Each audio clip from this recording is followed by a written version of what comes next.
Bonjour, j'espère que vous allez bien et que vous avez passé de bonnes fêtes de Pâques. Nous avons appris par le service diocésain des pèlerinages que le pèlerinage à Lourdes n'aura pas lieu cette année. Ainsi, par cette petite vidéo, je vous propose une visite virtuelle du sanctuaire de Lourdes et notamment du chemin de lumière qui est situé sous la basilique Saint-Pédis. Il s'agit d'une composition de vitraux en gémaille qui retrace les apparitions de la Vierge Marie à la petite Bernadette. En cette fête de Sainte Bernadette Soubirous, marchons sur ses pas. Bonne visite! Tout ce que nous savons des apparitions et du message de Lourdes nous vient de Bernadette. Elle seule a vu. Qui est-elle donc? On peut distinguer 3 périodes dans sa vie. Les années de son enfance au sein d'une famille pauvre, une vie publique au temps des apparitions et du témoignage, enfin une vie cachée comme religieuse à Nevers.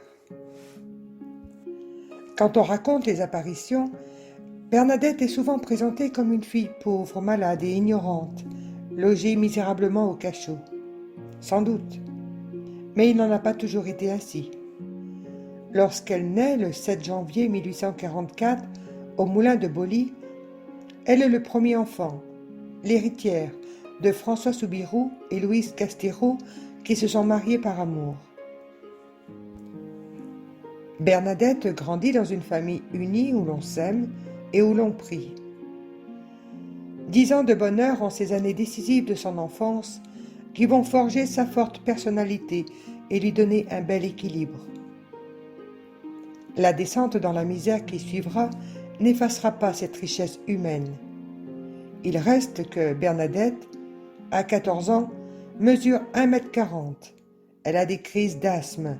Elle a une nature vive, spontanée, volontaire, prompte aux réparties, incapable de dissimuler. Elle a de l'amour-propre, ce qui n'a pas échappé à la mère Vozou à Nevers qui disait d'elle « caractère raide, très susceptible ».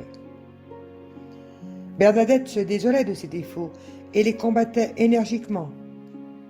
Une forte personnalité, mais inculte. Pas d'école pour Bernadette. Il faut servir au cabaret de tante Bernarde. Pas de catéchisme. Sa mémoire rebelle ne retient pas les formules abstraites. À 14 ans, elle ne sait ni lire, ni écrire et en souffre. Elle se sent exclue. Alors elle réagit. Septembre 1857, on l'envoie à Bartrès. Le 21 janvier 1858, Bernadette rentre à Lourdes. Elle veut faire sa première communion. Elle la fera le 3 juin 1858, durant les apparitions. Les apparitions débutent le 11 février 1858. Pour aider ses parents, Bernadette se chargeait notamment d'aller chercher du bois mort sur les berges du Gave. Et la voici confrontée au mystère. Un bruit, comme un coup de vent, une lumière, une présence. Sa réaction? Elle fait preuve d'un bon sens et d'un discernement remarquable. Croyant se tromper, elle mobilise toutes ses ressources humaines. Elle regarde, elle se frotte les yeux, elle essaye de comprendre. Ensuite, elle se tourne vers ses compagnes pour vérifier ses impressions. « N'avez-vous rien vu ?» Elle se tourne ensuite vers Dieu et elle prie son chapelet. Elle se tourne vers l'église et prend conseil en confession auprès de l'abbé Pomian. « J'ai vu quelque chose de blanc, ayant la forme d'une dame, » dira-t-elle. Interrogée par le commissaire Jacomet, elle répond avec une assurance, une prudence et une fermeté qui surprennent chez une jeune fille sans instruction. Elle dit ce qu'elle a vu avec un détachement, une liberté étonnante. « Je suis chargée de vous le dire, pas de vous le faire croire. » Elle raconte les apparitions avec exactitude, sans rien ajouter ni retrancher. Une seule fois, effrayée par la rudesse de l'abbé Piramal, elle ajoute un mot. « Monsieur le curé, la dame demande toujours la chapelle, même une toute petite. » Dans son mandement sur les apparitions, Monseigneur Laurence souligne la simplicité, la candeur, la modestie de cet enfant. Elle raconte tout, sans affectation, avec une ingénuité touchante. Et aux nombreuses questions qu'on lui adresse, elle fait sans hésiter des réponses nettes, précises, empreintes d'une forte conviction. Insensible aux menaces comme aux offres avantageuses, la sincérité de Bernadette est incontestable. Elle n'a pas voulu tromper. Mais ne s'est-elle pas trompée elle-même, victime d'une hallucination ? Se demande l'évêque. Il évoque alors le calme de Bernadette, son bon sens, l'absence chez elle de toute exaltation, et aussi le fait que les apparitions ne dépendent pas de Bernadette. Elles ont lieu alors que Bernadette ne s'y attendait pas, et dans la quinzaine, par 2 fois, alors que Bernadette se rendait à la grotte, la dame n'y était pas.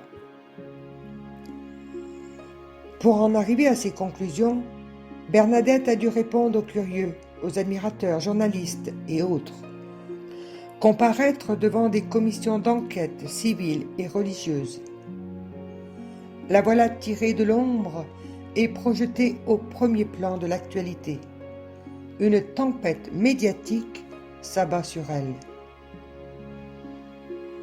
Il lui aura fallu de la patience et de l'humour pour lui résister et préserver la pureté de son témoignage.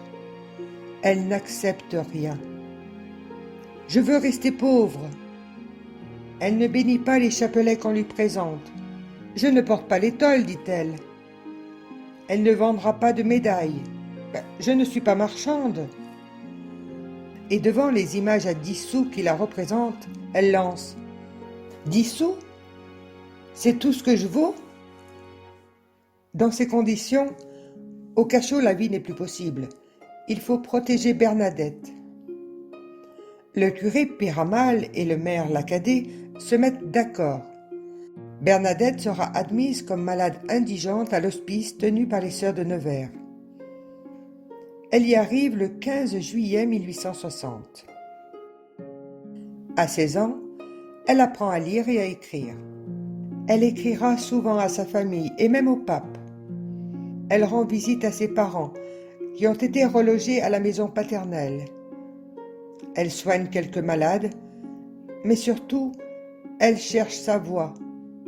Bonne à rien et sans dot, comment être religieuse ?